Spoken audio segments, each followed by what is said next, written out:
Hello, friends. Doing my best Joe Rogan impression there. Podcast listeners, wanted to do a special podcast today. This is just for the podcast. This is not going to play in the radio show. But I had an opportunity to go to a lecture through my kids' school, St. Thomas Classical Academy here in Des Moines. Huge fan of St. Thomas. I'm hopefully probably going to do a lot more on classical education. I've kind of hinted at some of this. I've gotten more and more into it recently. But I attended a talk in March called Raising Catholic Boys, and this was hosted at our school. And Daniel Kerr, who is the president and headmaster at St. Martin's Academy, which is in Kansas, Fort Scott, Kansas. It's a classical boarding school program for boys that combines academics or classical academics specifically, and then also like an integrated work program. And he presented on awakening wonder, healing the imagination, restoring authentic masculinity, and developing attentiveness. And this talk is about an hour long. You'll see the file is about 2 hours in general. So we have a Q&A. The talk runs just over an hour. So I've had a lot of people reach out to me because I did record it. I actually recorded it because my wife couldn't make it, and I wanted to share it with her. And now I wanted to share this with you all. I think that a lot of the things he talks about, hopefully I'll get him on the show soon, because I think a lot of the things he talks about are very pertinent to raising Catholic boys into men. And also for us as Catholic men today, I think a lot of the things he talks about we should be implementing into our own lives. So I'm going to just pass it off there. Again, please give it an hour. It's definitely worth your time. And hopefully I'll be able to have Daniel Kerr on at some point as a guest. But without further ado, I'll turn it over to the talk, and the voice you'll be hearing is actually Kate Ashes, who runs our school, with an introduction, and then Daniel Kerr, again, for a good hour to talk about raising Catholic boys. Good evening, everyone. Can you hear me in the back? Yep. Yes. Welcome to St. Thomas Classical Academy. My name is Kate Ashes, if I don't already know you. It's my great pleasure to serve at this lovely little school as the upper school director, along with my confrere, Barb McReel, in the back, who is the lower school director. For those of you who are new to our little school, I want to give just a brief little idea, a view into what we do here and why we do it. Alexander Solzhenitsyn famously defined the principal trait of the 20th century using 4 words. He said, "Men have forgotten God." Men have forgotten God. According to Mary Eberstadt, our contemporary, 2 decades into the 21st century, the principal trait will be defined in 6 words. Men are at war with God. If this maxim is true, that men are at war with God, we must understand our role in the church militant and be prepared to help our scholars at St. Thomas Classical Academy to enter that culture war someday when they're adults, but to do it joyfully and on the side of our God, not on the side of our malignant culture. St. Thomas Classical Academy is firmly grounded in truth, in the truth, beauty, and wisdom that endures through time and across all continents and all people. We are not afraid to enter into the fray of contemporary discussion on thorny topics because we have confidence that it is God above who oversees both our victories and our failures. We endeavor to instill in our scholars this confidence in God, flowing from a classical foundation so that they may see clearly and respond soberly when that malign culture assails them.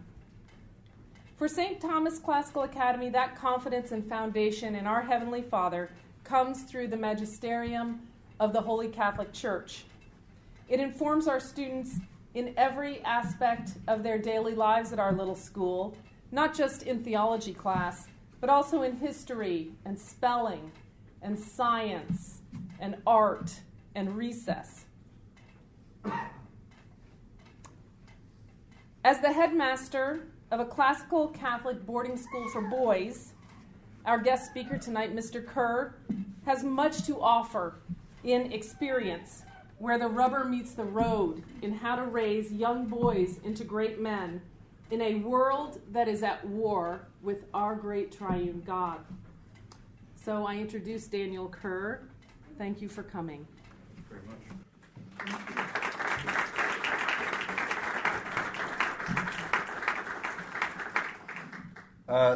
Thank you all very much. It's very nice to be here. And I want to thank in particular Wendy and Denny Ogden for their generous hospitality. And of course, Kate and Dave for welcoming me as well. One of the great benefits that I have of the job that I have is that I meet a lot of families. Being a boarding school, we meet families from all over the country. And we have boys from both coasts and from Wisconsin down to Texas and from all points in between. And it is I can offer some reassuring news, a little bit of hope, that there are wonderful communities just like this one here, all over the country. If you pay attention to the news, you think it's over. It's over.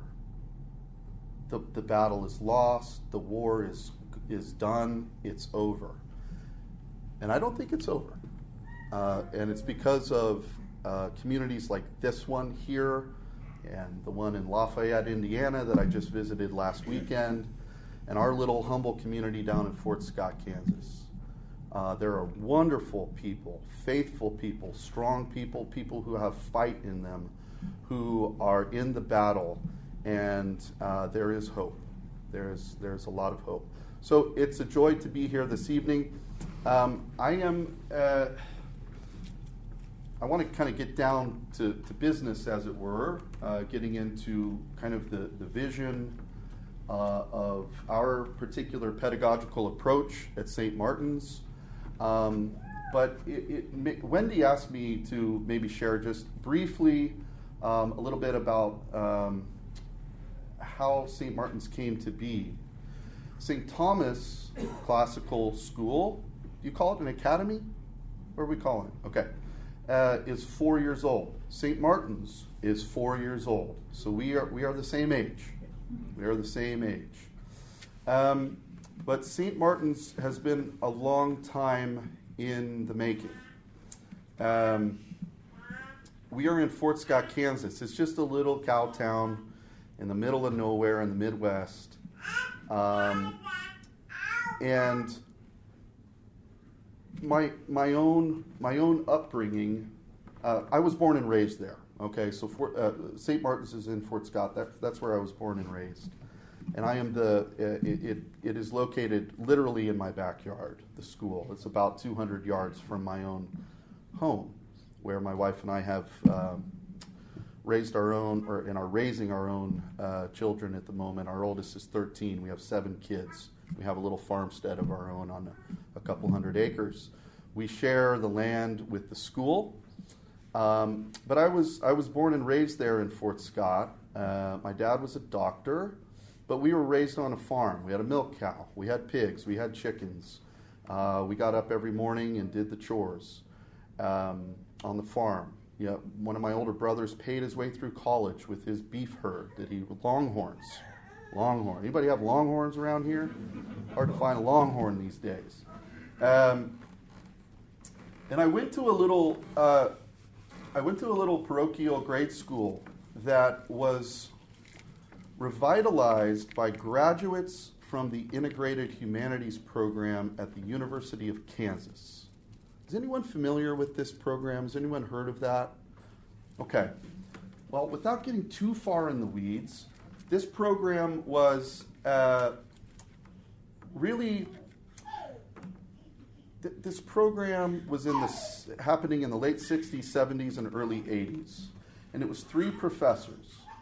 And these professors, simply not by actively proselytizing, but just by simply teaching the perennial truths of Western civilization and kind of resuscitating the great conversation, okay, converted at a secular university in the midst of kind of the hippie revolution, converted hundreds of people to the faith.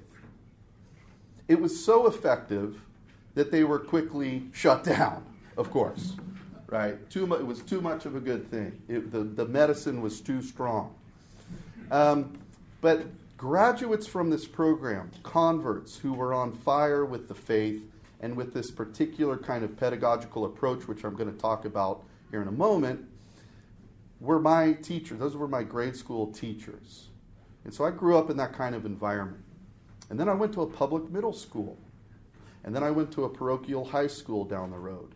And then in the middle of my high school career, I transferred to a boarding school. I wanted to go to college early. I was done with high school. I thought it was a waste of time. I wanted to get out of high school, go to college. My mom said, let's tap the brakes on that. What about going to this boarding school where these other graduates from the Integrated Humanities program were teaching, and they'd started the school? I said, sure, let's do it. So we packed the car and I think left within 48 hours. So I transferred in the middle of my junior year to a little boys' boarding school called St. Gregory's Academy in Pennsylvania. And then from there, I took the scenic route through college. I went to the University of Chicago for about 5 minutes. And then got out of there. It was a disaster. I went to Thomas Aquinas College in California for 2 years. And then I transferred from there to the University of Dallas. That's where I graduated with a degree in English. Of all that time that I spent, by far the most formative time for me was the year and a half that I spent at that boarding school. That was life-changing for me. I would go so far as to say it was life-saving for me. And it really was a turning point in my life. And so it's really that experience that I had there, combined with the upbringing that I had in Kansas, that has led me to this point where I have been involved in the founding of a school, in many ways in the image and likeness of the one in Pennsylvania, just better in every way. With some key differences. So that is just a little bit of a sketch. Folks, I don't really have any credentials when it comes to talking about education. I really don't. I won't pretend that I do. I just have some experience, and I think I have the advantage just because of God's goodness of being kind of the unsuspecting recipient of a very broadening and I think liberal education, liberal in the true sense of the word, right, of freeing. And so hopefully I can share a few things this evening that will be helpful on the matter of education in general of our boys and girls, and then maybe in particular a little bit about boys and bringing up boys. Okay, so with that kind of rambling introduction, let me say that I kind of hope to advance the conversation here about education in two parts.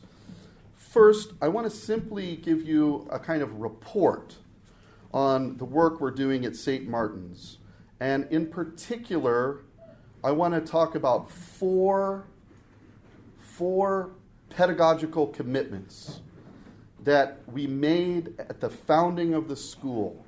And we have unswervingly stuck to those pedagogical commitments, and they have informed everything, every decision we've made, and every decision we will make will have reference back to those four commitments. That will comprise the better part of my talk, and I want to make something clear. I'm not here to, I'm not here to shill for St. Martin's and to sell St. Martin's. It's just that it's what I know. And I've got to speak about what I know. And hopefully, in relating that to you, we are talking about education. And we're talking about not just what's going on in Fort Scott, but what's going on here. And so in the second part of the talk, which will be shorter, and which in some ways will be a segue to the Q&A session, I want to talk about maybe some practical things that could be done up here in this community along the lines of those 4 commitments. Okay?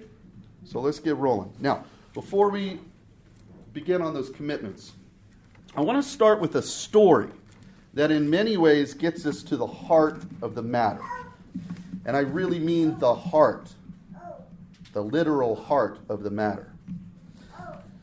In Hard Times by Charles Dickens, a satirical novel about industrialized England, the story opens in a schoolroom with the formidable schoolmaster, Thomas Gradgrind. Dickens was always coming up with these names that sounded like, kind of the characters that these people were. Thomas Gradgrind, a man described by Dickens as, quote, a man of realities, a man of facts and calculations, end quote. Gradgrind's approach is no nonsense. He says, now, what I want is facts. Teach these boys and girls nothing but facts. Facts alone are wanted in life. Plant nothing else and root out everything else. End quote. Now, as the scene unfolds, Gradgrind notices a new student. Girl number 20, or Cecilia Jupe. Sissy Jupe, as her father calls her. After a brief interrogation, Gradgrind discovers that Sissy is from a poor circus family, and that her father is something of a horseman. He's a farrier, he's a vet, and a breaker of horses. Gradgrind sees an opportunity here to flex his pedagogical muscles and put this unenlightened bumpkin in her place. He demands from Sissy the definition of a horse. Now, even though Sissy has been around horses her entire life, she is so perplexed by this question of definition that she is struck dumb. She's left unable even to utter a reply of any sort. Gradgrind then goes for the throat. He turns to Bitzer, a boy whose complexion is, according to the narrator, so unwholesomely deficient in the natural tinge that he looked as though if he were cut, he would bleed white. He charges Bitzer with the definition of a horse, to which Bitzer immediately puts forward the following scientifically precise definition of a horse. Bitzer stands up. Quadruped, gramnivorous, 40 teeth, namely 24 grinders, 4 eye teeth, and 12 incisive. Sheds coat in the spring. In marshy countries, sheds hooves too. Hooves hard, but requiring to be shod with iron. Age known by marks in mouth. Mr. Gradgrind, no doubt pleased with his prized disciple, declares to Sissy, now, girl number 20, you know what a horse is. Now, this scene from Hard Times captures very well what I contend is the fundamental misapprehension that has plagued education for the last 200 years. Namely, the idea that education is, in its essence, about the transfer of facts or information or even knowledge. That it is a data transfer, as it were, between two highly sophisticated computers. Such a data transfer, the thinking goes, must be quantifiable.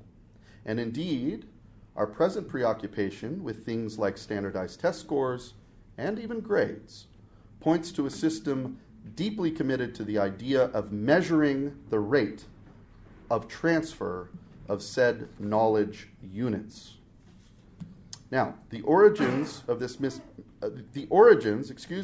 misapprehension are not a mystery, with the scientific and industrial revolutions laying the groundwork for a view of man that is entirely mechanical, utilitarian, and it should be noted, claiming no need of or reference to God in explaining either man's origin or destiny. Just like what Kate said. Today, the legacy of this way of thinking permeates every nook and cranny, not just of education, but life itself, saturating the very air we breathe, as philosopher Ed Feser notes, in a nearly impenetrable philosophical smokescreen of unexamined assumptions, falsehoods, cliches, caricatures, prejudices, propaganda, and general muddle-headedness. This miasma is what R. Emmett Tyrrell aptly coined the Coulter smog. The Coulter smog. And it is in this choking atmosphere that we and our children draw our first breaths. Whether we like it or not, we are materialists by our birthright. And it takes a considerable intervention to awaken our imagination to a different reality. The modes and methods of this intervention in the sphere of education is very much germane to this evening's discussion. How do we cut through this Coulter smog? Can it be done? What are the challenges and obstacles? And what, if anything, more is there to say of dear Sissy Jupe? With these questions in mind, let's turn to the particular initiative I've been involved with here for the last several years, which is the founding of a boys' boarding school in rural Kansas called St. Martin's Academy. In the Gospel according to St. Matthew, our Lord offers the following parable about the sower of a field. And as he sowed, there were grains that fell beside the path, so that all the birds came and ate them up. And others fell on rocky land, where the soil was shallow. They sprang up all at once, because they had not sunk deep in the ground. But as soon as the sun rose, they were parched. They had taken no root, and so they withered away. Some fell among briars, so that the briars grew up and smothered them. But others fell where the soil was good, and these yielded a harvest, some 100-fold, some 60-fold, some 30-fold. At St. Martin's, our goal is simple: to create good soil. To create good soil. This is, I think, the aim of all education. And as a boarding school for boys that combines classical academics with a practical work program on a farm, that soil building takes a variety of forms. In a literal sense, of course, it is done in our pastures and gardens. A farm, any farmer knows this, a farm is only as healthy as its soil. But in the deeper and more mystical sense, our soil building happens in the souls of the young men entrusted to our care. Deus agricola est. God is a farmer, says St. Augustine. And as educators, we are but collaborators with God, chiefly by helping to get the soil right. That is, by putting in order the natural conditions in which the supernatural can take root and flourish. Grace perfects nature. Grace perfects nature. Ultimately, our mission in building this soil, the reason why we exist, is for sainthood. More than savvy politicians, more than brilliant scientists, and princes of the public square. The world needs saints, the true movers of history, who walk circumspectly, redeeming the times. This all may sound rather lofty, but frankly, there is just no other reason for us or for any other school to exist. As Pope Pius XI makes clear in his encyclical Divini Ilius Magistri, sainthood is the aim of Christian education because it is the end for which we were made. And as our Lord reminds us in Matthew, it is difficult, if not impossible, to attain to sainthood if the growth of our soul is continuously frustrated by barren or weed-infested ground. It requires good soil. To build that good soil, then, St. Martin's adheres to these 4 pedagogical commitments that guide every decision we make.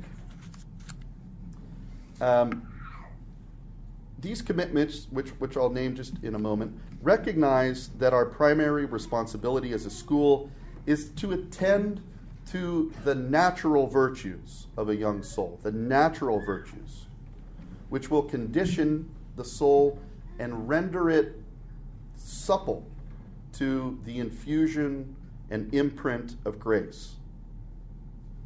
And these commitments were chosen and articulated carefully because we believe they are, at this moment in history, the key ingredients in making good soil, especially for young men. Okay, here they are. Our 4 commitments are as follows. Number 1, to awaken wonder. Number 2, to heal the imagination. Number 3, to restore authentic masculinity. No, that's number 3. Did I say 4? Okay, here's number 4. To develop attentiveness. I should have been paying attention. So, to awaken wonder, to heal the imagination, to nurture authentic masculinity, and to develop attentiveness. Let's consider these commitments then within the framework of 3 basic realities of the place at St. Martin's. Namely, that it is a boarding school without screens, and it's on a working farm. Okay, so in the first place, St. Martin's is a screen-free campus. No computers, no smartphones, no televisions, etc. are in use by the students. I wrote that sentence a while ago. We do occasionally watch a movie. We'll occasionally watch a movie at St. Martin's. Okay. Now, setting aside the obvious and grave moral peril that unfettered or even fettered access to the internet affords a boy, there are even more, I think, fundamental concerns on the intellectual and moral level that are addressed by this policy.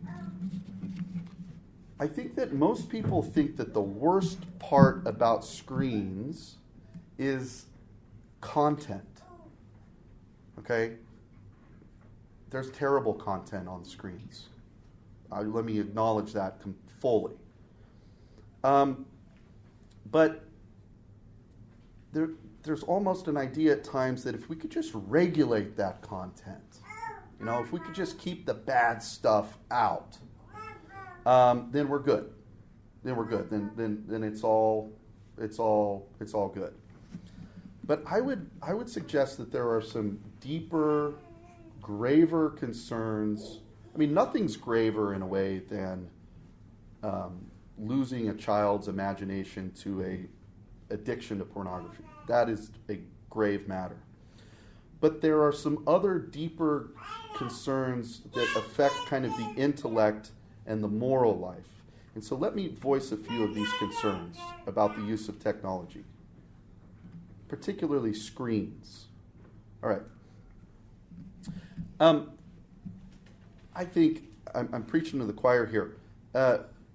Screens are pervasive, are used pervasively today. Even before COVID, Common Sense Media ran a study, showed that the average teenager spends 9 hours, 9 hours a day looking at a screen. That's 63 hours or 3,780 minutes a week, gazing through a window into a world that does not exist. One's imagination, the imagination, was once a powerful ally in the moral and intellectual life.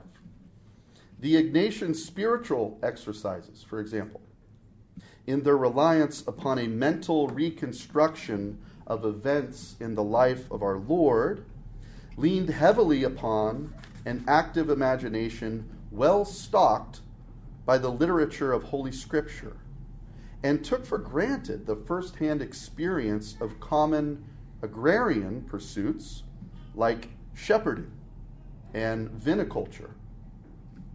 Today, as passive consumers of mass entertainment, we tend to stock our imaginations with images that range from simply the banal to the outright diabolical. And in doing so, and this is the key part, we are largely outsourcing the imagination altogether. That's what we're doing with 9 hours of screen time a day. We are outsourcing the power of our imagination completely. There's more brain activity, for example, when you're asleep than when you're watching TV. This is enormously destructive to both the head and the heart. Even the tech barons of Silicon Valley seem to know this, by the way, opting to homeschool their own children or severely curtailing their own kids' exposure to screens. This elaborate social experiment of outsourcing one's imagination is absolutely unprecedented in man's history, and it will still be a decade or more before we begin to fully appreciate what sort of disfigured fruits are to be harvested. But certainly the early results are not encouraging. But there is more. Aristotle observed that the mark of a true genius, which cannot be imparted by another, is the ability. This is wonderful. The mark of a true genius, according to Aristotle, is the ability to make a good metaphor. Think about that for a second. The ability to make a good metaphor. Have you ever found yourself in conversation trying to explain something and you say, yeah, it's like, and then you try to come up with a metaphor like that? I struggle with it. True genius does not reside here. It's hard. It's hard to do that. It's hard to make a metaphor, a good metaphor. Making a metaphor requires an eye for resemblances and this kind of knack of bringing together two disparate images and then plumbing the depths of their similarities is nothing if not reliant upon the inner eye of the imagination. It is the imagination which marshals those images together.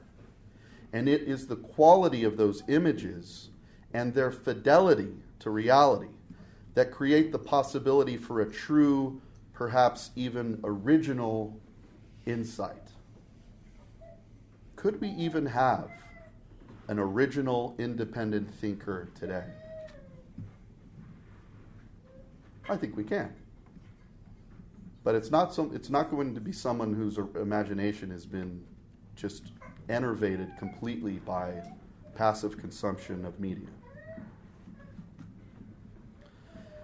So, at St. Martin's, and I know I'm certain many of you do this as well, we take a break from screens so that the imagination can heal and regenerate.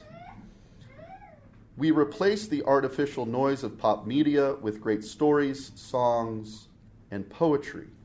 But even at a more fundamental level, we offer the direct experience of real things, the sound of a rooster crowing, the feeling in your hands of splitting well-seasoned oak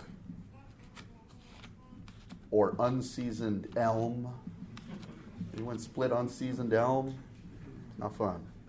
The savory smell of that same wood crackling in the fireplace, the kind of peppery taste of arugula that comes from the winter garden. These are the direct experiences that fill the imagination. Now, the second problem with screens is that they decrease one's attention span. Now, this might seem too obvious in a way, or just too sort of basic to merit mention. But there's this wonderful French philosopher and mystic, Simone Weil. She wrote a little essay, and she argues that developing attentiveness may very well be the final purpose of all education. That's a strong statement. Developing attentiveness may well be the final purpose of all education. Why? Why is that? Well, I think it's because our highest activity as a human being, body and soul, is prayer. And the posture of prayer is simple attentiveness. It's a sustained focus outside of yourself on the other, capital O. That's what attentiveness is. That's what prayer is. The sustained focus on our Lord. So at St. Martin's, we take some practical steps to develop attentiveness, beginning with what Sherlock Holmes called the art of noticing what you see. Sherlock Holmes, there's this scene in one of Sir Arthur Conan Doyle's stories with Holmes, and Holmes comes in and immediately, within like 5 seconds,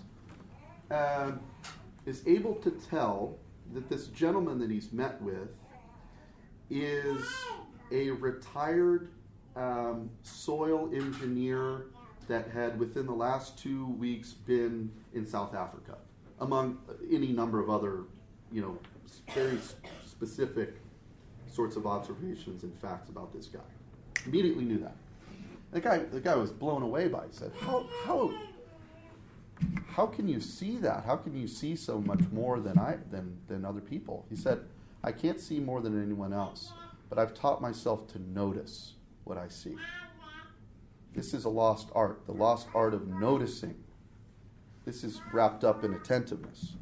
So at St. Martin's, for our freshmen, and now actually for all classes, each boy selects a sit spot. We can just call it a sit spot, which is a quiet and solitary location in the woods where they can observe the changing natural world around them. They pick the same spot, they stick to it the entire year. So they get to see the fall, the winter, the long, cold, barren winter, seemingly uninteresting, and then spring comes, and the buds are out, and the birds are chirping, and life is in bloom again. But it's the same spot. They stick to it, and they visit it at least once a week. They spend at least 1 hour a week at their sit spot. For most of the boys, this time of silence is uncomfortable at first, as there's a lot of internal noise, self-preoccupation and internal noise, and these things tend to obscure one's vision, one's attentiveness.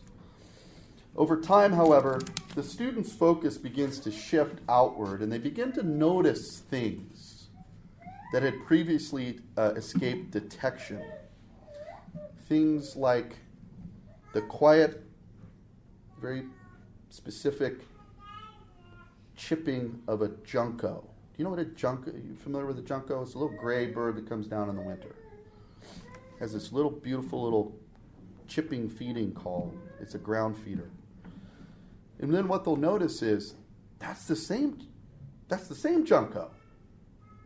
That's the same junco that was here last week. Because you start to recognize these little minor details in the juncos, which at first glance they look all the same. I mean, they look identical. But you start watching them, and you'll notice these little discrepancies in their plumage, gosh, even in their behavior. Right? So they'll notice the juncos feeding on the ground. They'll hear the whistling of teal coming low overhead on a cloudy morning. And this kind of patient and receptive outward gaze begins to build a habit of mind that, Lord willing, may well detect the gentle stirring of the dove himself. If sainthood is our goal, then the spiritual posture towards prayer that attentiveness encourages is perhaps the key project in our efforts to build good soil. Okay, in the second place, St. Martin's employs a farm. We have a work program on a farm. The boys go to Mass every morning at 6:15. They're up bright and early, and then from 7 to 8, they have their morning chores. And this looks like milking cows, slopping the hogs, tending the garden, feeding the various livestock, breaking the ice on the pond in the winter, etc. And this is done alongside us, the faculty. We participate in this work too, to varying degrees. Okay? And the fruit of this work is seen every day on the dinner table. I should say, in addition to the hour of chores they have in the morning, they have additional chores in the afternoon and many of them in the evening as well. And then every Wednesday, we just take a day off from class altogether, and we have what's called Work Wednesday. And it's a full morning of work on the farm where we can tackle larger projects. It's hard to tackle a large project in an hour. By the time you get your tools out and get yourself sorted out, you can work for 10 minutes, and then you got to put your tools away. So, why do we farm? Why are we doing this? It would be understandable to consider this part of life as unnecessary, extraneous, to see it as kind of an idiosyncratic prejudice in favor of something old-fashioned. Perhaps it might even be a distraction from serious intellectual formation. And this is an objection that I do take seriously. However, it was our thought, and I can confirm this after 4 years, that far from being a distraction, the farm work, and the contact with the animals and the earth is as indispensable a pedagogical component as anything else at St. Martin's. It's as important as anything we do in the classroom. The development of the intellect through mathematics, languages, natural sciences, and literature is obviously a critical component of this education as well. But, and here's the key, this academic work must be connected to tangible things, or it is in great peril of becoming hollow. Recall Bitzer, who could unspool a technically accurate definition of a horse, but who really knew nothing about horses. That connection to reality happens when senses, memory, and imagination have been in contact with real things. like plants, animals, and dirt, or birth, life, and death. This contact cannot come through screens or, frankly, even books. These things must be first touched, tasted, seen, and heard in the flesh. And the farm is the perfect place for this school of experience and provides a real and solid foundation for the work of the mind. Again, this is not an anti-intellectual stance. Rather, it is precisely because of our respect for the intellect that we look to stock the pantry well with a rich array of experiences so that the intellect has the kind of imaginative substance that it needs to flourish. The farm also provides the setting for us to make good on our commitment to restoring authentic masculinity. There are many things that we do, but let's consider the farm for a moment. Authentic masculinity, which I am defining as a mature servant leadership which is able to put aside pleasure and self-interest to pursue the arduous good, that is, the difficult good. Right? That's a little wordy. I'm going to say it again because I do think each part is important.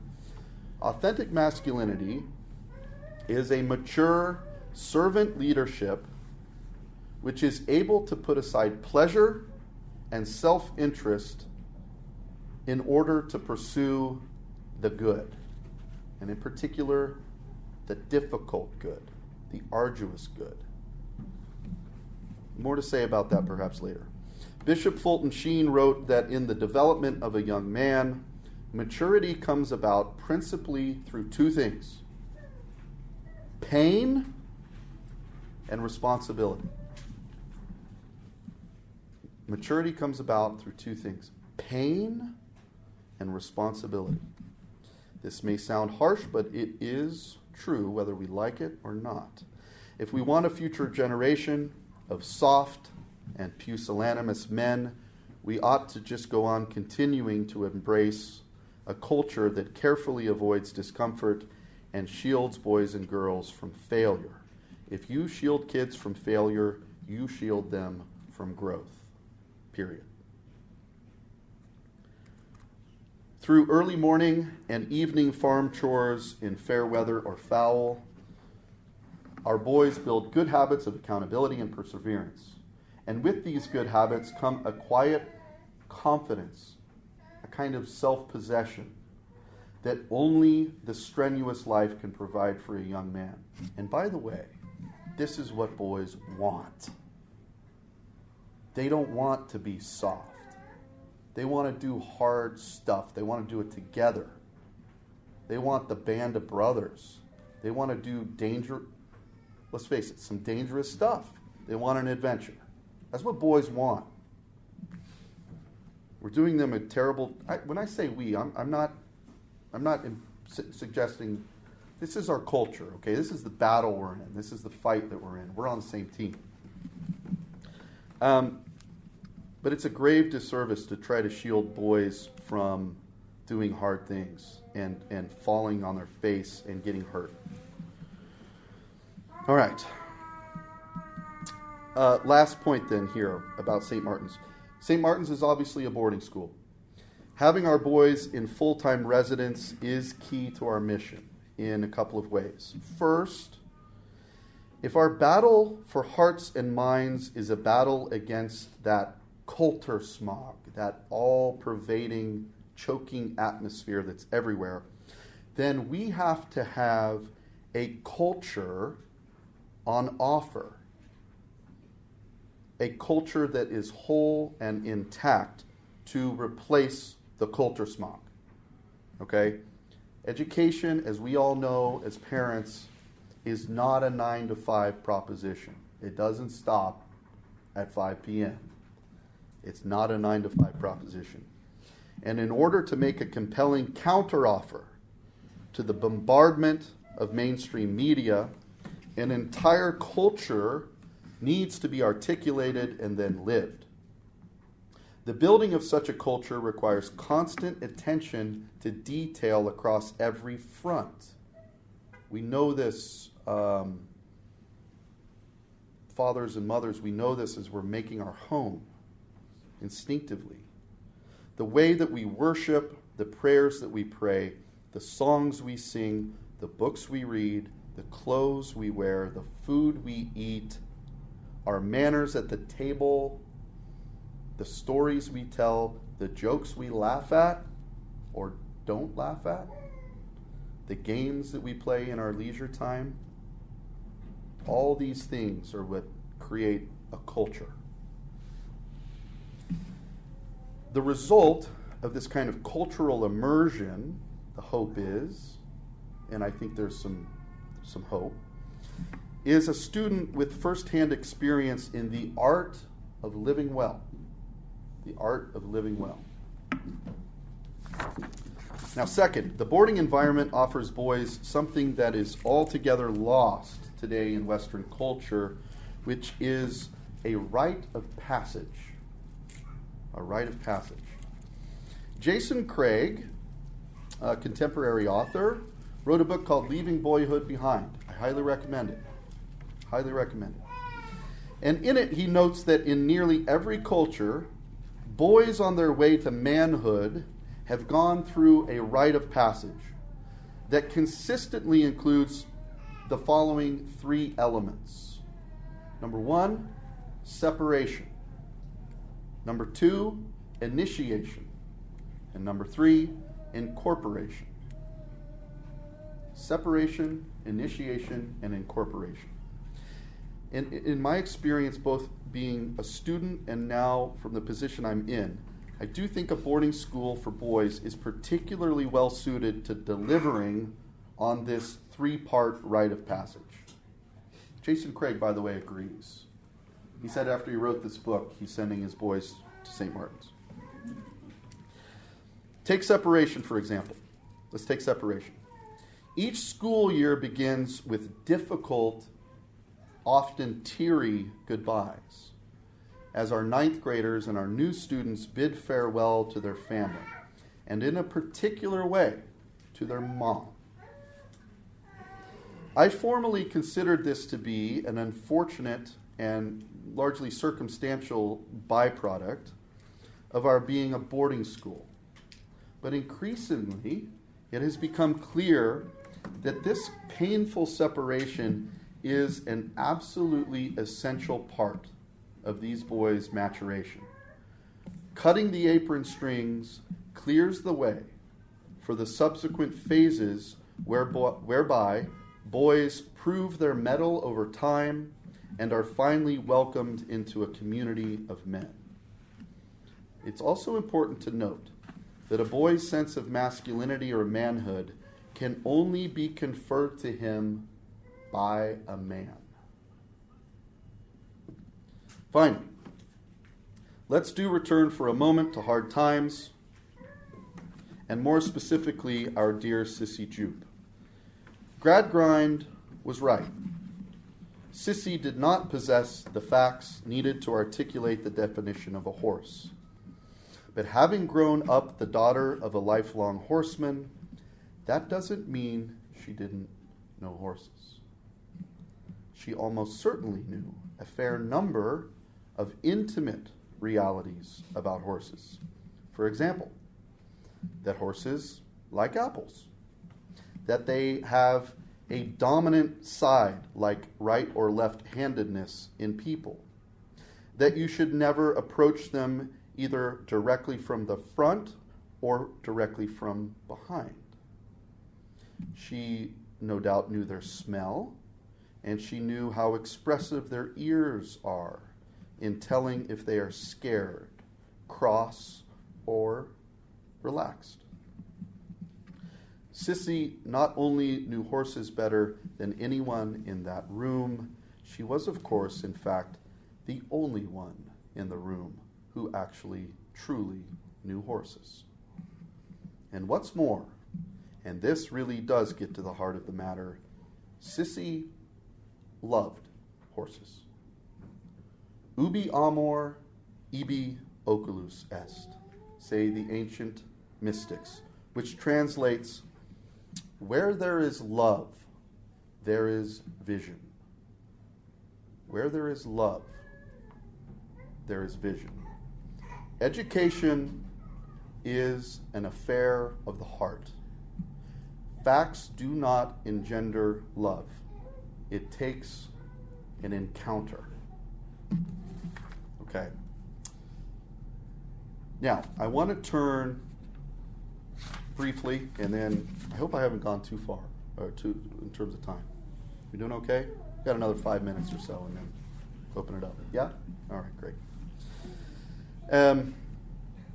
All right.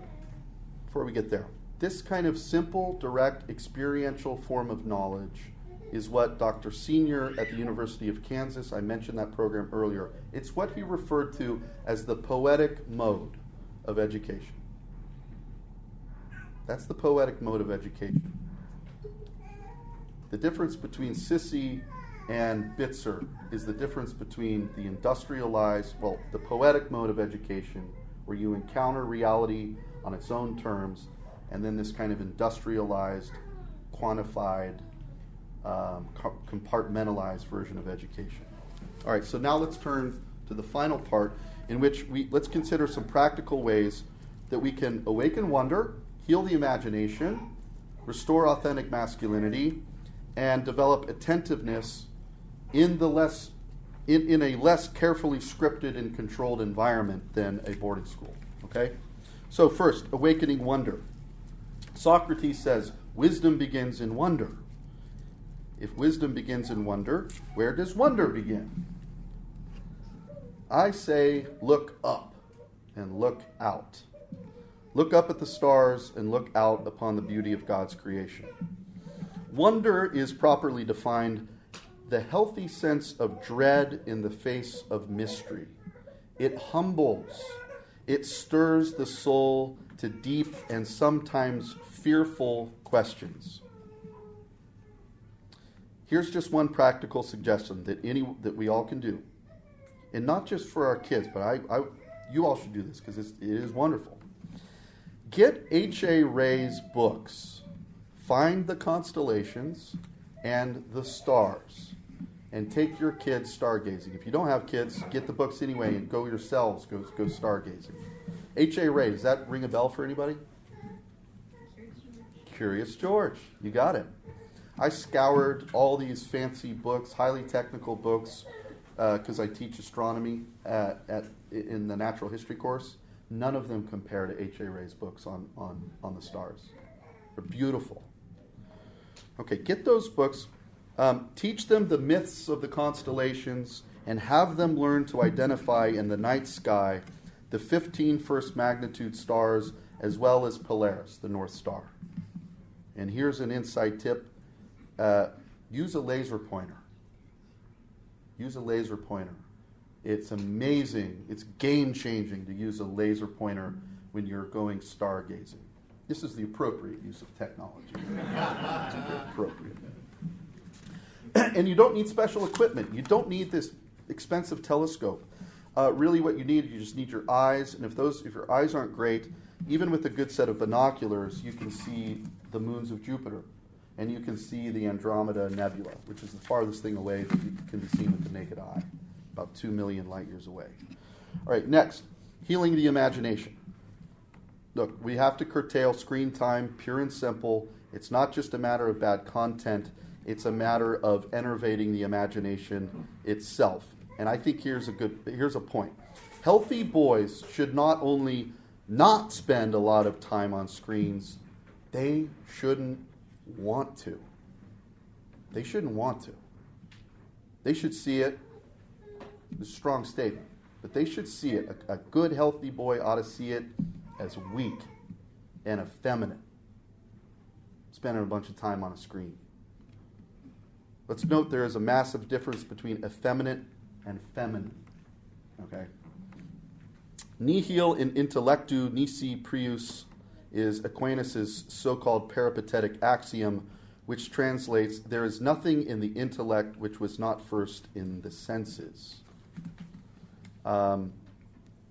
This is the argument for the role of the imagination serving as a kind of bridge between the senses and the higher reasoning power. It's the basis of the philosophical school called realism. Realism. That's Aristotle and Plato. Water is wet. Fire is hot. Boys are not girls. To have an imagination grounded in reality, we should first and foremost see to it that our boys and girls have direct contact with real things. And then you can nourish and delight what the senses have taken in with further contact in good books and literature and poetry. Here's an example. Has anyone read the short story To Build a Fire by Jack London? It's a wonderful story. It'll take you about an hour to read. Now, the story tells of this traveler in the Yukon who I'm not going to give it away, but he gets pretty cold. And if you read that book, or it's read to you, or you read that story, and you haven't really experienced cold before, you know, the kind of cold where you're thinking maybe you're going to lose a toe or something, real cold, then it just doesn't quite have the impact, does it? This is, again, we insulate, our culture wants to insulate us from hot and cold, just these basic things about reality. And it makes it so we can't even really enjoy or appreciate a good story because we haven't experienced that reality ourselves. So a practical idea, go cold weather camping. It gets cold up here from what I can tell. Colder than where I'm from. And read To Build a Fire while you're cold. All right, third, to nurture authentic masculinity. Pain and responsibility, these are Archbishop Sheen's prescriptions, and it's good, strong medicine.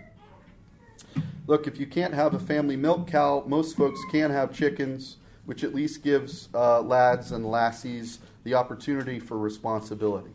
And the pain, of course, is the pain of a frustrated will when the novelty wears off and it becomes a chore, especially in bad weather or when there's other things that are fun to do. And parenthetically, taking care of animals gives kids the added bonus of an opportunity for witnessing birth and death in a far less traumatic way than, say, losing a family member. All philosophy is a meditation on death, and seeing the finality of death in even just a chicken or a dog, a beloved dog, is, I think, a very healthy thing. So, if keeping a critter is out, I'm a strong advocate for arduous sport. And if I had to name one sport for your boy to do, this is Iowa. What would it be? Wrestling. You got it. I grew up, I have 5 boys in my family. We all wrestle. I think wrestling is the best sport for a young man, period, full stop. It's painful, and there is no shirking one's responsibility for a win or a loss. It's mano a mano. You cannot hide behind any teammates. If you lose, you have to wear that. Now, in terms of separation, this idea of a rite of passage, it could be a mission trip. It could be a tough summer job in Alaska on a fishing boat or working with a hunting guide. It could be joining the military.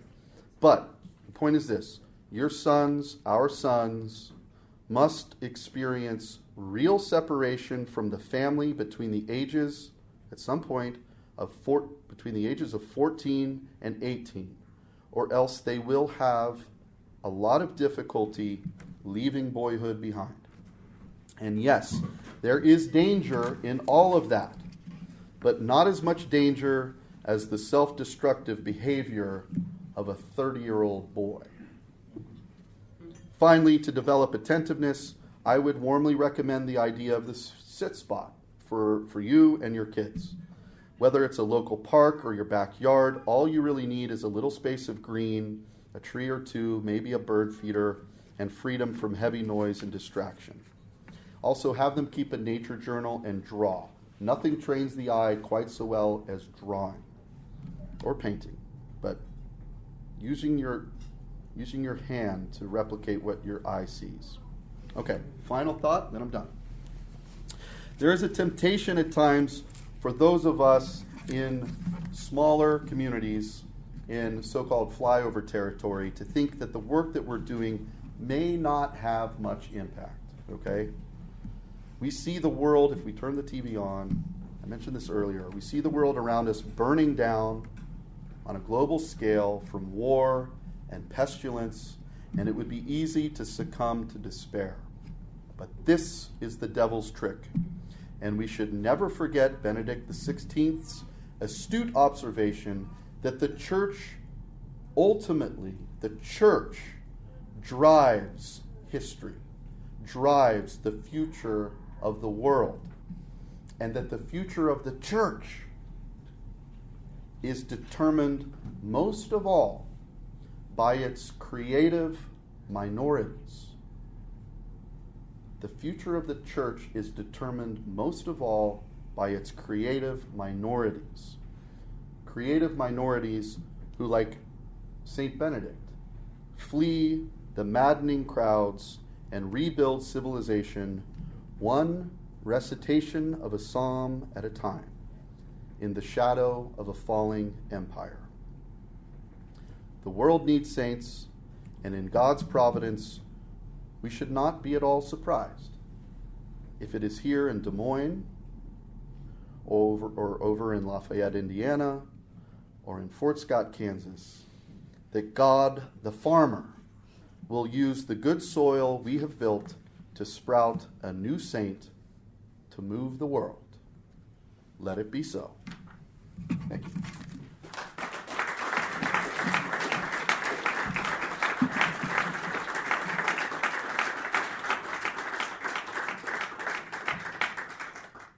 Happy to take questions. Also happy to grab a glass of wine. All right? I'll take red, white, blue. Red, thanks. I have a question. Sorry, that was a little more. I get going. Yep. How long are the boys, the young men, out in nature to observe? Like, what is that time period like? You mean at the sit spot? Yeah. At least an hour a week. Yeah, and then they spend a lot of time outside because the way that our thank you so much. Yeah, cheers. The way our campus is set up, it's set up deliberately so they're outside a lot. There's a lot of movement between the barns and the various buildings, their bunkhouses and the main hall, so they're outside quite a bit.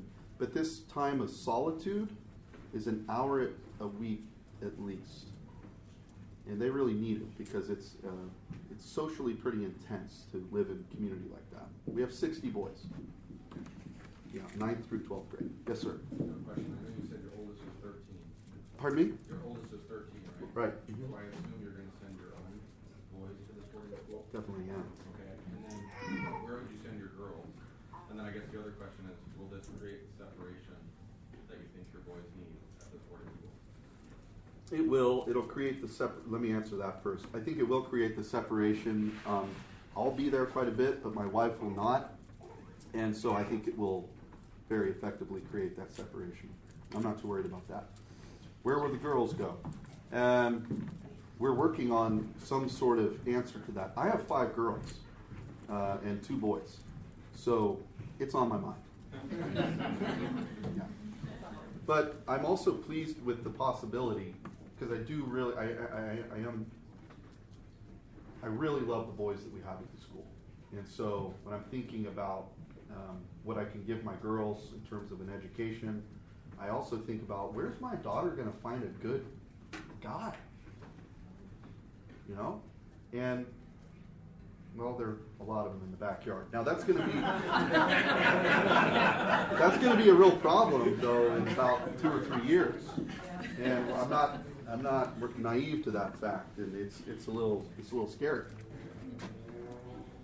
We have locks all over the windows. Yeah, sir. Yeah, so I have a similar sort of question about girls. Our school's co-ed. What would a St. Martina's look like from a principles? You sort of outlined and articulated really good principles on how to raise young men, boys. What would that look like from a girl perspective? I wouldn't change any of those pedagogical commitments, of course, except for the one about masculinity. It would be to develop and restore authentic femininity. But I would want a woman to do that. That's not my jam. You know, I mean. So pain and responsibility would sort of be similar things of how to. Yeah, you know, help them with authentic femininity. Yeah, although I think there are some. Okay, good point. I think there are a few differences here. I don't think that girls need rites of the same kind of rite of passage as a boy does.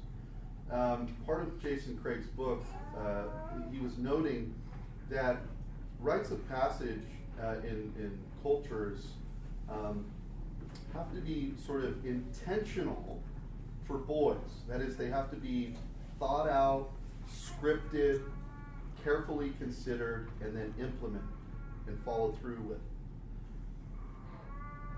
You don't have to do that for girls, because there's a natural rite of passage for a girl, where pain and responsibility are the name of the game, and it lasts 9 months long, right? And then you got a baby to take care of. Now, a boy can opt out of that entire thing except for the fun part, right? So we have to be intentional about rites of passage for boys, or else they're never going to take responsibility or do difficult things. A girl bears a young lady bears a child. That's the natural rite of passage for a gal. So I don't think we need to, if there was a girls' school, I don't think they need to be out there, digging ditches and just doing this really tough work. Do they need to exercise responsibility and begin to develop those good habits? Of course. Yeah. Yes. How do you think about pushing a boy, how far to push them? I'm sure you experience boys that want to quit early in some arduous task. And then boys are different too, right? Some are capable of more than others. So, in thinking about designing things in different contexts, but do you have sort of some principles, or do you have things to look for? Or maybe it's just getting to know the boys so intimately on a personal level that That's you it. kind of know. That's it. There is no way to formula. avoid what they're doing. Every boy is different, and it's just the special challenge of working with each kid. That's why we have a small school. You can't have a school that's 200-300 guy. I mean, you wouldn't be able to know those boys. So we're in a position of, it's called in loco parentis. We're in the place of the parents, and so we have to, there are 12, 13 of us, and we are, an extension of their family. And we have to treat them like we would treat our own sons. And isn't it the case that our kids, every one of them is different. They all have different temperaments. That some are much more resilient and strong-willed and can handle pushing, and others, they need a lot of encouragement and a lot of patience. That's just, that's the same deal, But what's good is the positive peer pressure. Peer pressure can be a good thing, right? It's got a very negative connotation, but it can be a very good thing. When you see these other guys doing this, you want to up your game. You want to be you want to be like that. When you see these seniors, these studs who are on the rugby, who've been on the rugby field in battle, who you've watched box. We do boxing night, and these are some tough hombres. And then they go up and they do night prayer and they're singing Compline, they're singing the Salve Regina at the end of the night. Man, that gets those younger guys fired up, and they're ready to that's what they want to do, you know. So that's inspiring. So that's the kind of positive influence, you know, that the other boys can have in a community like that. It really does work. It's not perfect, of course, but it does work. Yes. Can you talk a little bit about your success or difficulties with removing screens? I mean, obviously, as time goes on, they're just everywhere, especially through COVID. It became a far more prominent thing. Can you talk a little bit about what that shift is for those boys as they come in? Mm-hmm. So, those, if you would ask our boys, they would say they do not miss their screens at all. If someone's coming in new and they've had say a smartphone, or they like playing video games or something, which a lot of boys do, there is a period of detox, you know, where it's painful for them. But I would say that is a matter of weeks.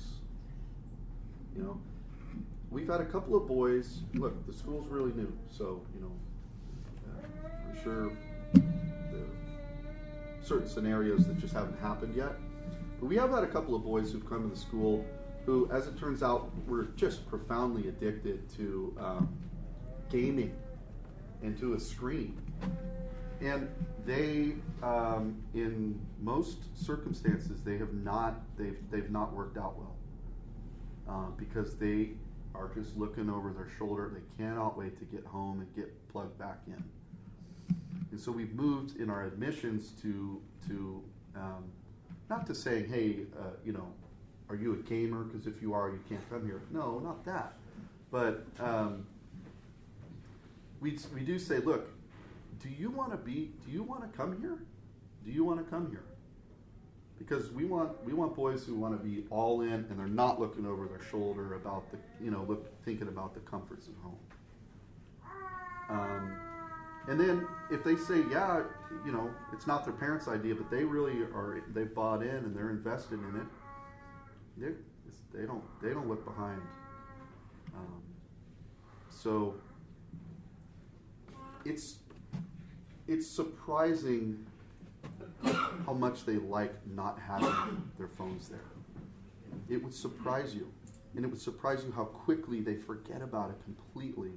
And their life just, there's other life. There's other good things in life. You know, they learn instruments. They learn how to play the guitar. They start building stuff, you know. Potato guns. Potato guns. I'm not going to mention that to them.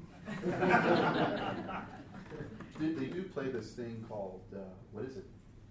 These little guns that shoot BBs? Airsoft. Yeah, we let them play airsoft. I don't know if I like it. Yes, ma'am.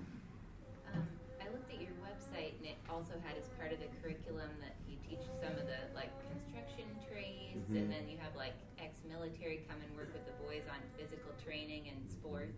Mm-hmm. Do you ever have a summer break? Would you ever consider doing a week-long camp where boys could come from different places and get some of that learning farm work and construction trades and learning how to play rugby, or would that ever be a possibility? Yeah, I wouldn't rule it out. I wouldn't rule it out. But it is the case that when we're on, we're on. You know, it's like having 60 kids, and so it's intense. And that summer break is I'm protective of that summer break. Not just for me, but for the faculty, because burnout is a real deal for our, for what we're doing. So I'm also, it's just hot. It's full. It's ticks and chiggers, and it's not a fun summer camp. You come down and be hot. You'd be, dealing with chiggers, and you'd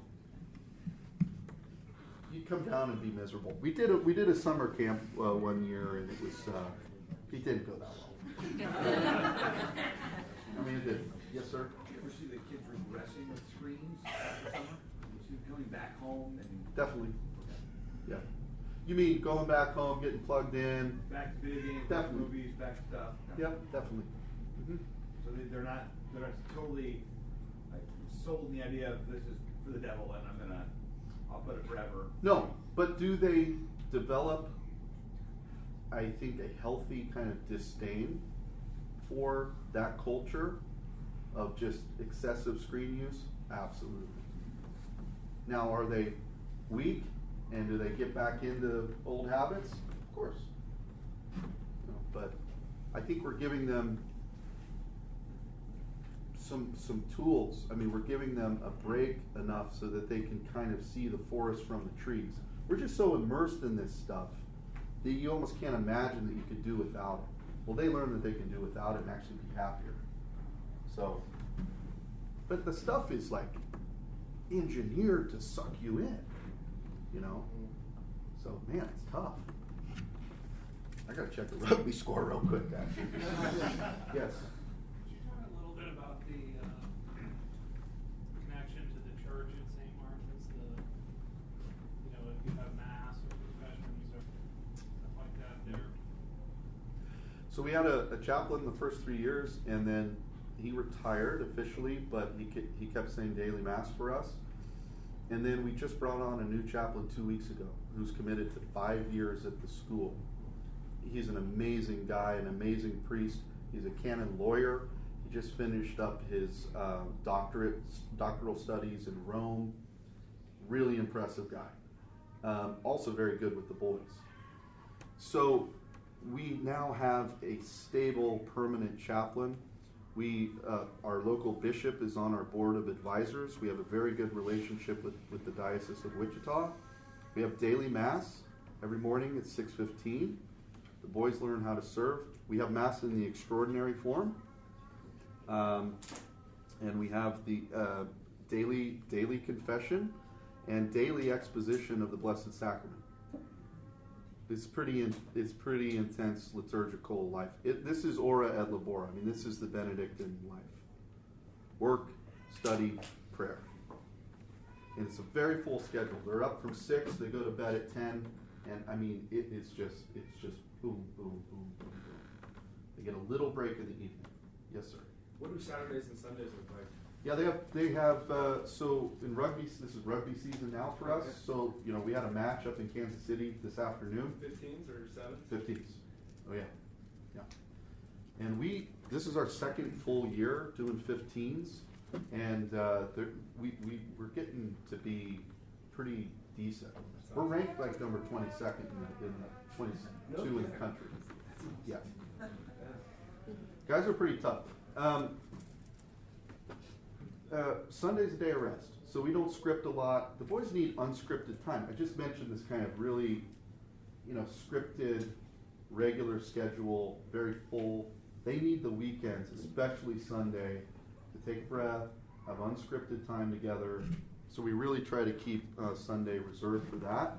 Saturday we're doing activities. It could be rugby, it could be some kind of activity afield where we'll go up to Kansas City to an art museum, or before COVID, these things, go to shows and things like that. So we're close to Lake Fort Scott, so we have a number of sailing boats. They go sailing. They've built their own boats. They're building tree houses. We have this mastery program that's kind of like the Boy Scout badge program, but it's pretty intense. We deliberately sort of create these goals that seem almost impossible, and then we see what they can do. One of them is called the Navigator. You have to build your own boat and navigate it from our little creek on our property to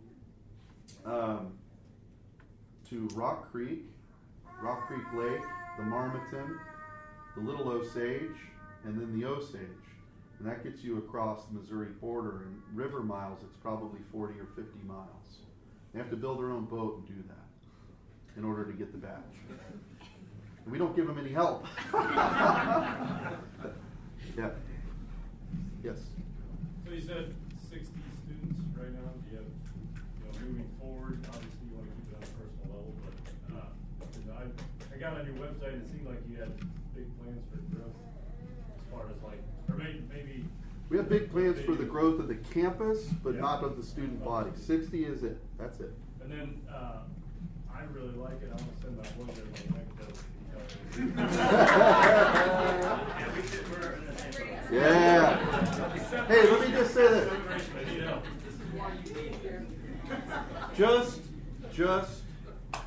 Just come for a visit.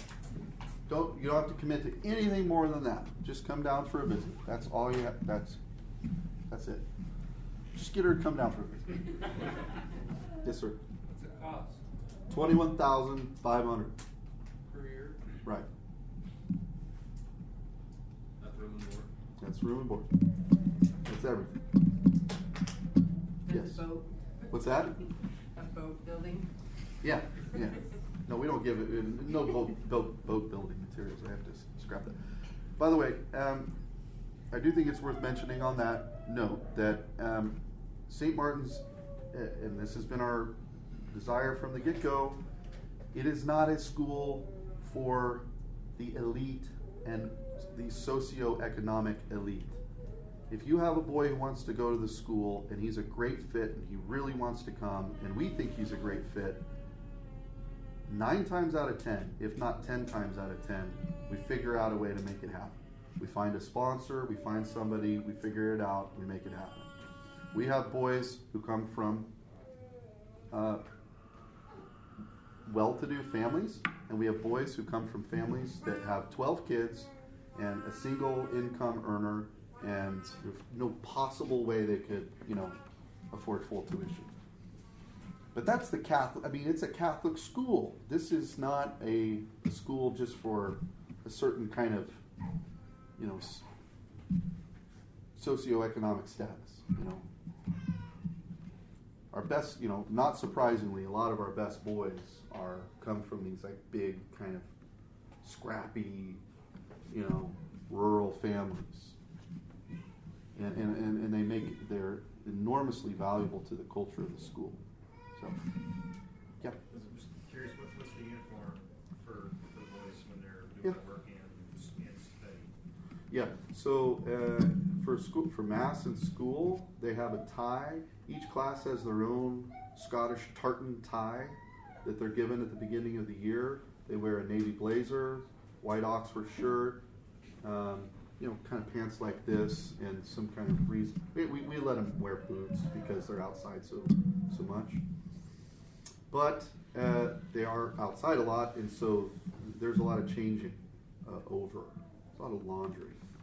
A lot of laundry. Yeah. I was wondering what your break schedule looked like how often Yeah. are the breaks? Yeah, so it looks more like probably a college schedule. We start after Labor Day, and then we actually take a long winter break. We let the boys go at Thanksgiving, and they don't come back till after New Year's. We have a 6-week break. So mothers, if you're, you get a lot of time at the holidays with your boys. And then they go home for 10 days at Easter, and then they're out at the end of May. And they have a full 3-month summer. You remember when summers were 3 months? That's what summer's supposed to be. Yes? You mentioned too that the school's been around for about a few years, like 40 years. Do you keep up much with the graduating class, like the men who have gone on? It seems like too that a lot of that formation that the men who graduate from the school are kind of ready to launch in the world. You kind of find their vocation at 18, 19, kind of settle in, maybe to a trade or to a vocation. Or do you find a lot of these men still going off to college for another 4 years of formation after a school like this? Kind of find that a lot of their formation might be pretty, what men get from college typically, that type of formation fraternity, they're already establishing now at a high school level. If they still go on to college, most of them. Yeah, it's a very insightful question. So we started the first year with 9th and 10th grade only. So we only have one graduating class, and there were only 9 of those guys, and they haven't even been out a full year. So several of them went to college, University of Dallas, Christendom. Some are going to go to Hillsdale. They're taking a gap year. But a lot of guys are just getting right down to it and getting into a trade. They're apprenticing to a timber frame, One guy's an apprentice to a timber framer in Virginia, you know, and they don't really have an intention to go to college. They really get. I mean, they do. We read pretty serious work. I mean, in all of this, I don't mention anything about academics. You know, we are a school. We do read books. You know, and they really, and we have wonderful teachers, and so they get a very good education. And there's a great book. I highly recommend it. It's one of the more influential books for us. It's called Shop Class as Soulcraft. You know this one? Yeah, Matthew Crawford. Yeah. Yeah. It's a great book. And he makes the point that, look, you know, and I just couldn't agree more. We shouldn't just have our boys and girls rushing headlong into college because that's what you do. Now, I think we're getting wise to this, aren't we? I mean, when I was going to college, that's what we did. You know, you just go to college, you know, because that's what you do. That's the next step. If you're going to get anywhere in life, that's what you're going to do. I think we're getting wise to the fact that there are other ways to make a go of it in life without going into $100,000 of debt, you know, to go to a virtual class. I mean, talk about a scam. Yeah. Do any of the kids participate in any other activities that maybe the school doesn't offer, sports or whatever at another school? No. Yeah. Yes. So, on your website, you have like an example of what the schedule would be. Like, here's an example schedule of what we go through every week. And I asked that question because to try to maybe emulate some of these methods and the pace of it is kind of different than the way that we've been kind of thinking about things. I'm just curious to see what is that rhythm of that day-to-day look like.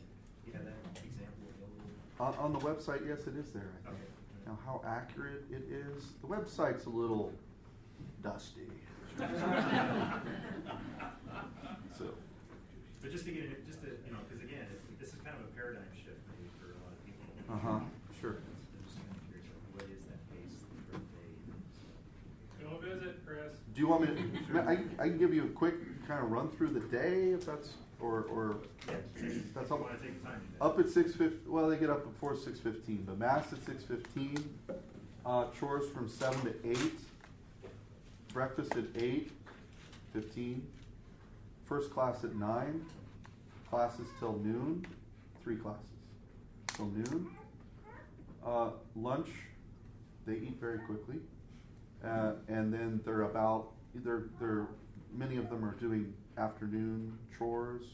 It's when you want to collect eggs. You don't collect eggs in the morning.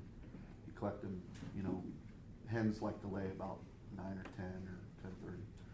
And so some chores in the afternoon. We resume class at 1. Class goes till 3.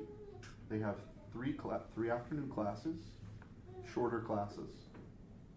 Every day they have Latin, math, religion, literature, humanities, and natural sciences. And there might be one I'm missing. Afternoon recreation.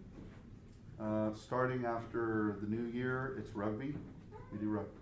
In the fall, we kind of do a variety of things. We get out, we do a lot of PT, we do a lot of physical training, weightlifting. We have a little weightlifting area. And then I'm trying to get some kind of wrestling or jiu-jitsu. The guys really want to do that, and I really want them to do that.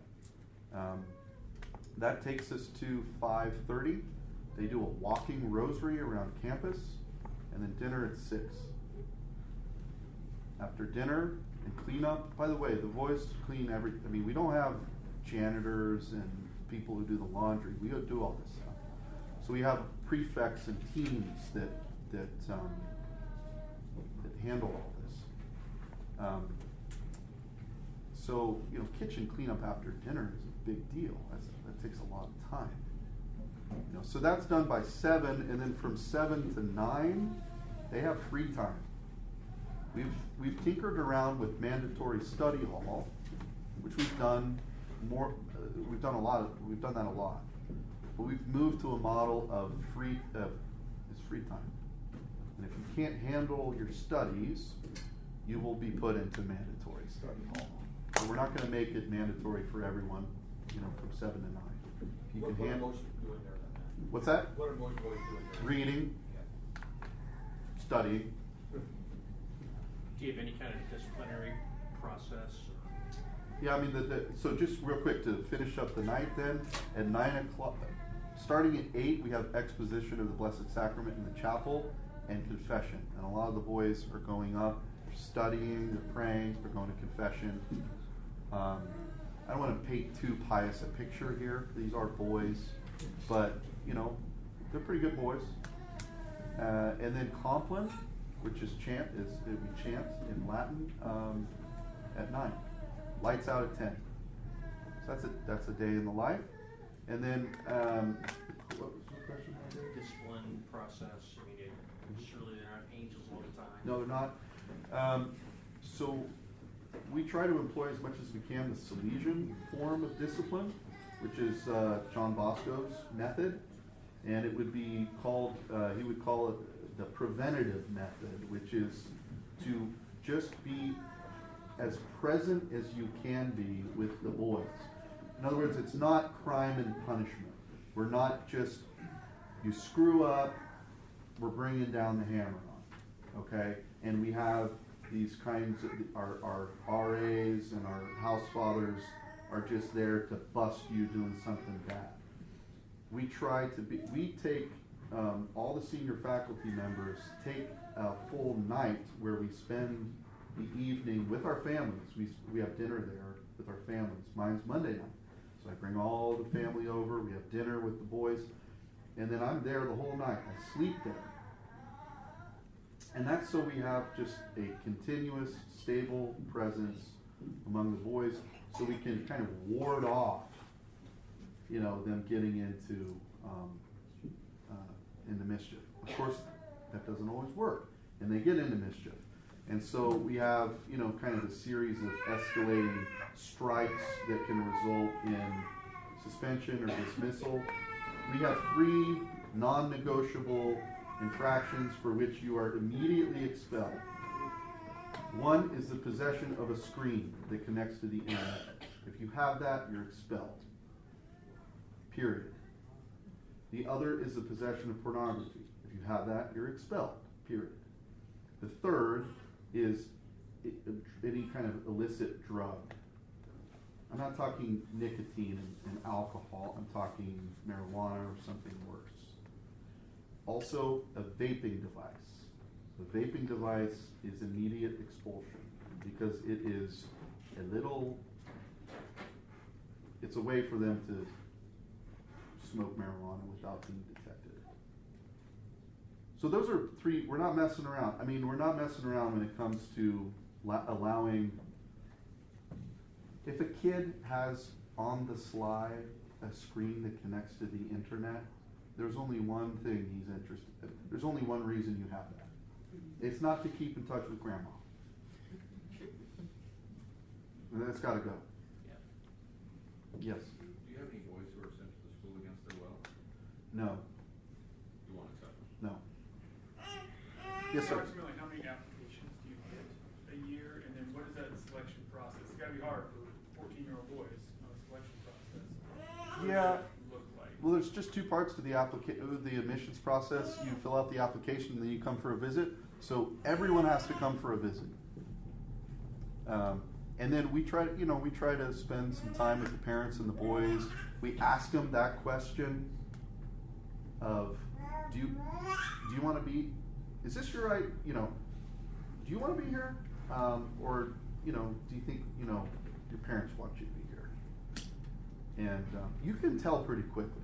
Okay, so how many applications do we get? If we accept, next year we'll probably accept 15 to 17 boys. We'll probably have, maybe 50 applications. that actually get filled out. But, we have a form online that they can send in. We get 400 of those.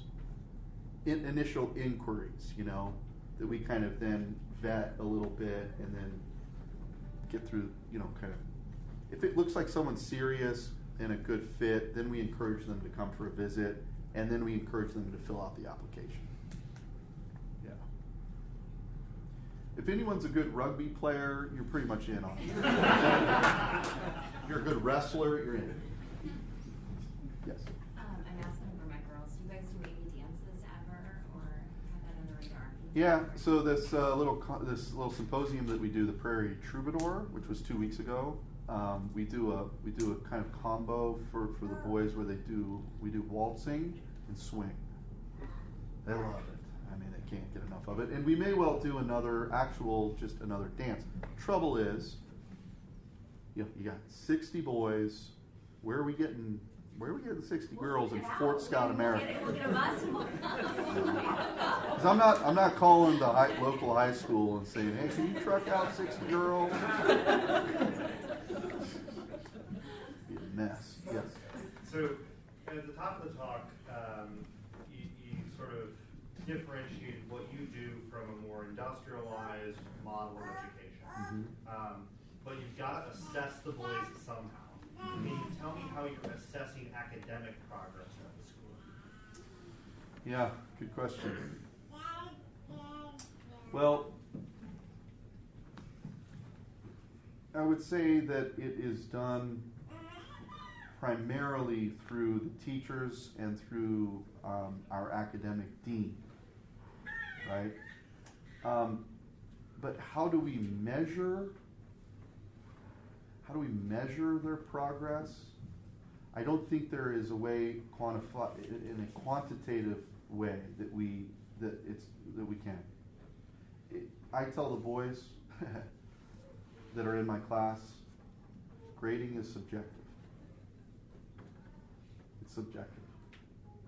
It's my assessment, it's my determination of you, your willingness to participate, to engage,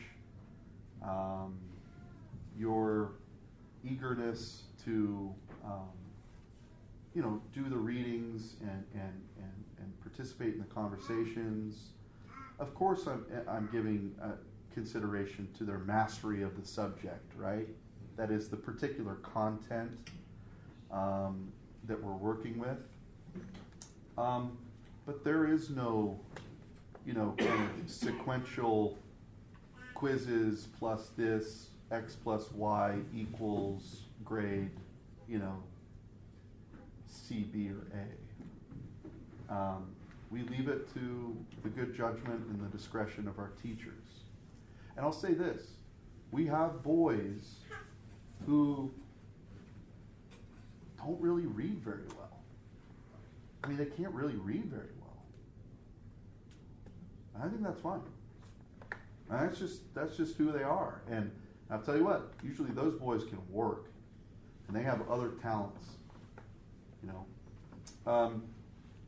So we're not, look, literally, if you can't read or if you have just profound issues with learning, we might not be the place, we might not be the place for that. But if you're a well-meaning kid and you want to be there and you love ideas, but you can't read very well, yeah, we're happy to have you. I'm skirting your question a little bit, but how do we assess their academic progress? I don't know. I might need a few more years to answer that really truthfully and fully. Last year we had 9 guys graduate, and 3 of them scored a 32 or higher on the ACT. Well, that's pretty good, I think, isn't it? Yeah. So, John Sr. said the essence of a school is not the curriculum, it's not the buildings, it's not your policies, It's not your website or your educational philosophy. It's the faculty. It's the faculty. So my concern with academic progress is a concern to get great faculty.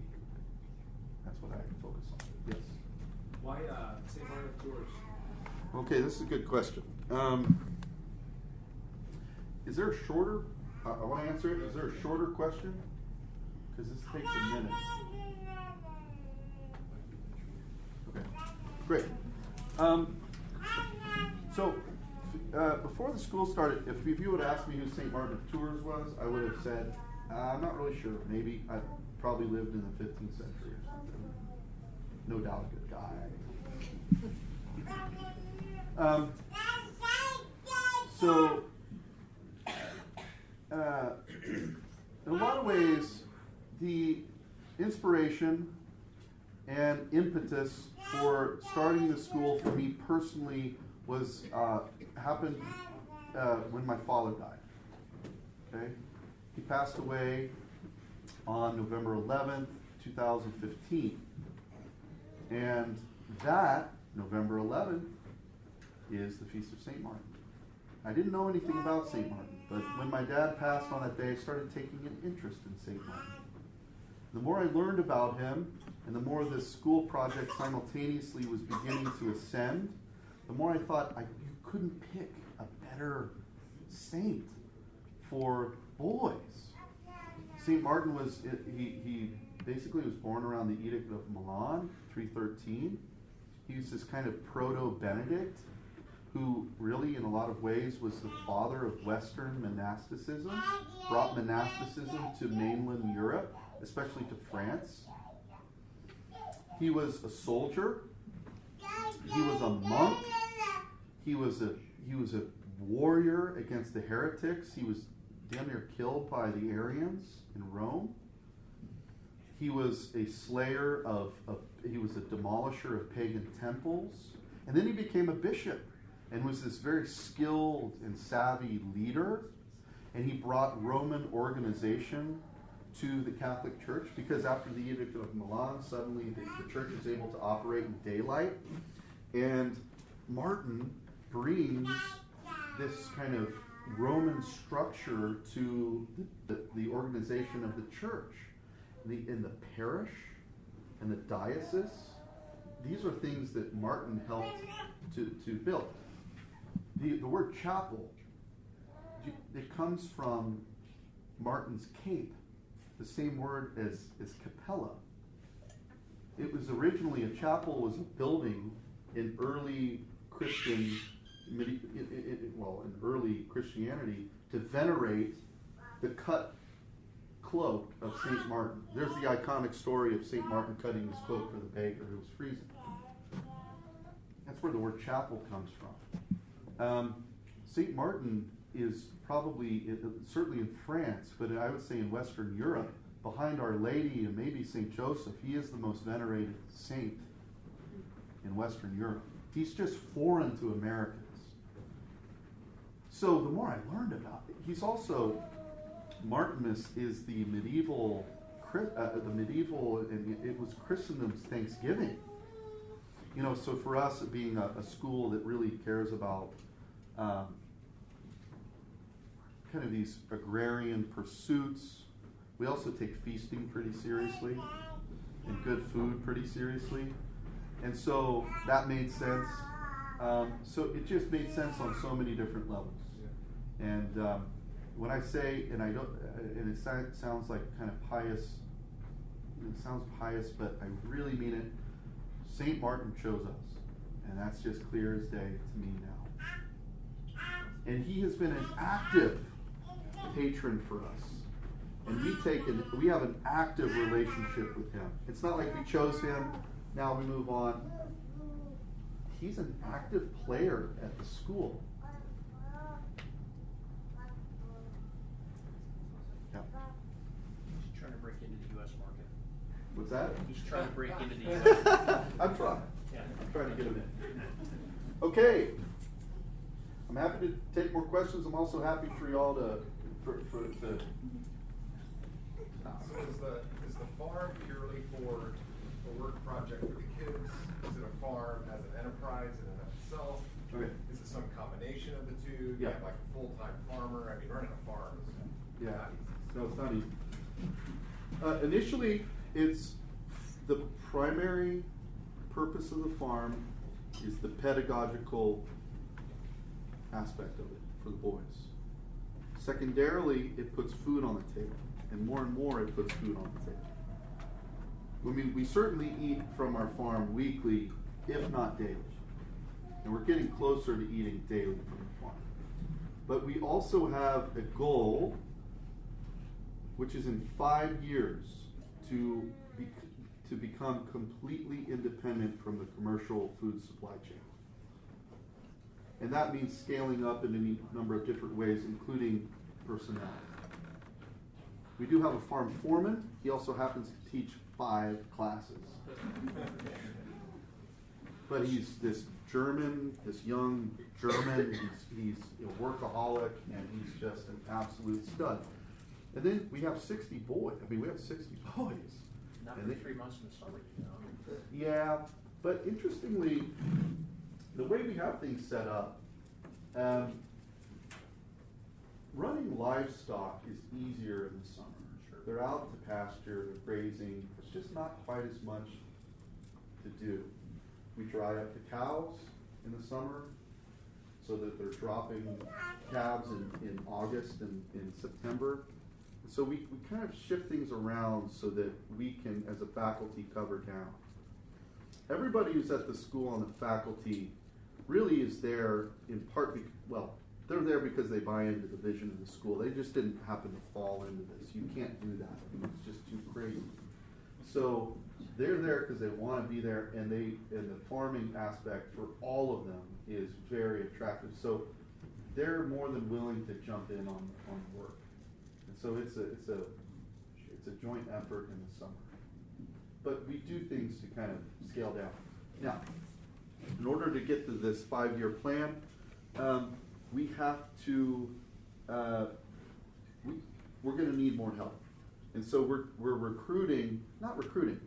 A lot of the boys who are graduating are interested in sticking around in some form or fashion. And so we're developing this 5th-year program that will be almost exclusively farm work.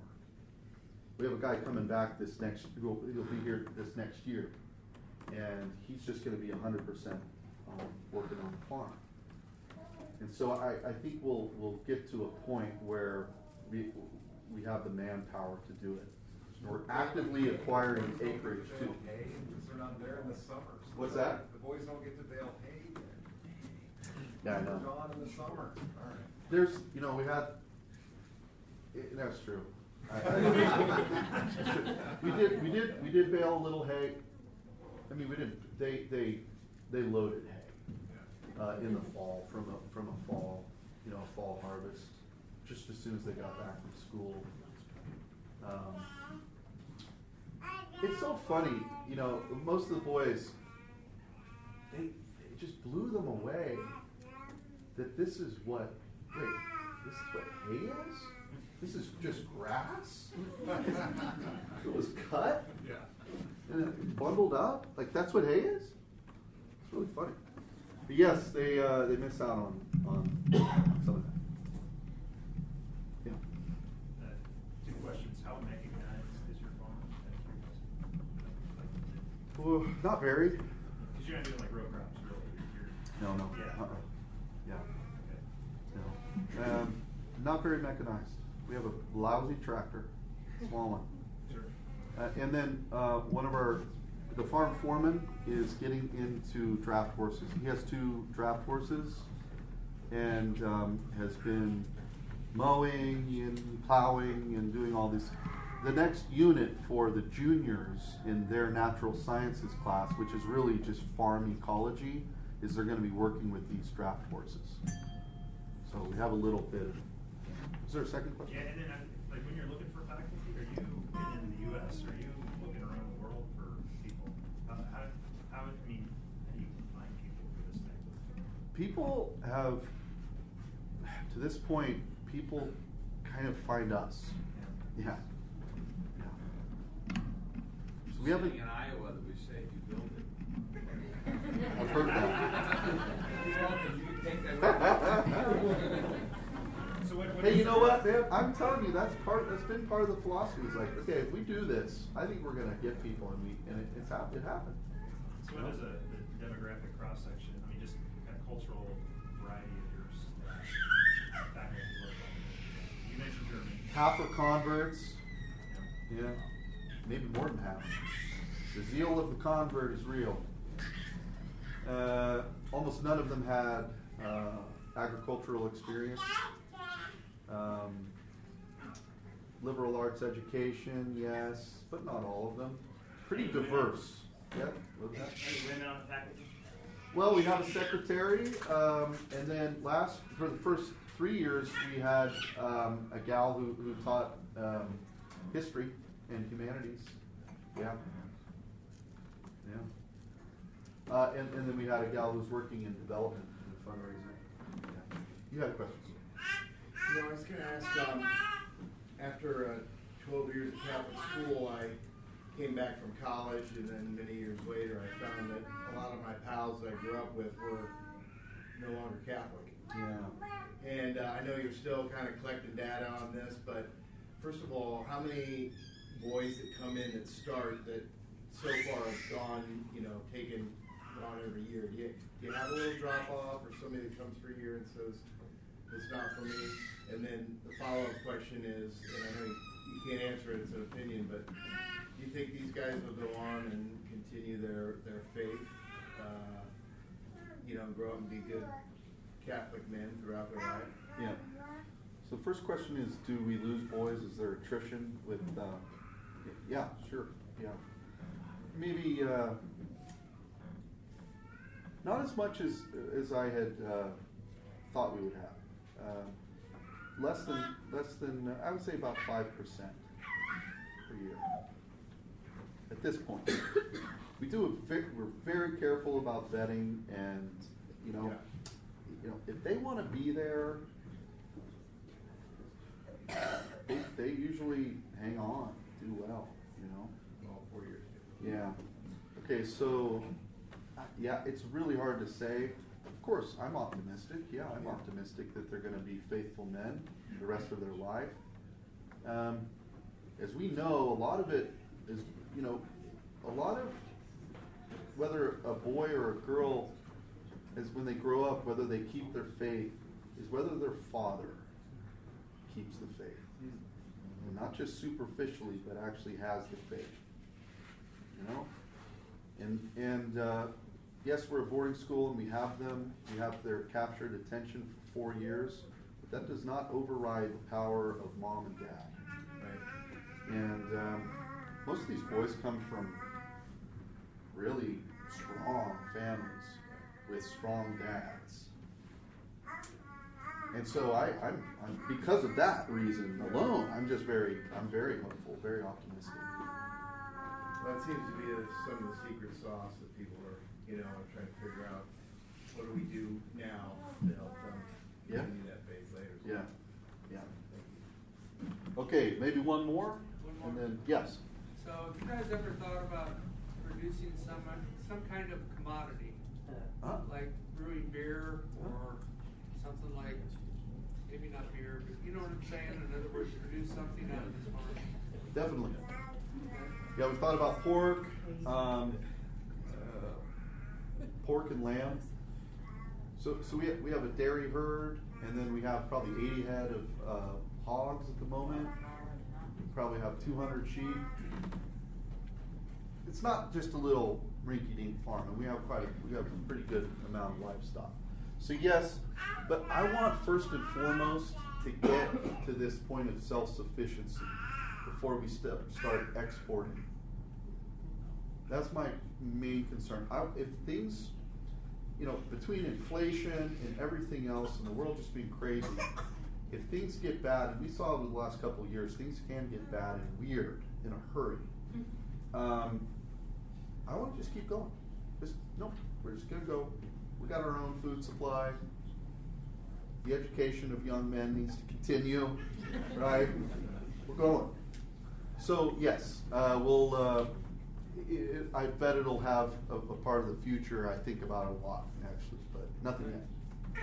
Thank you all again. Thank you so much.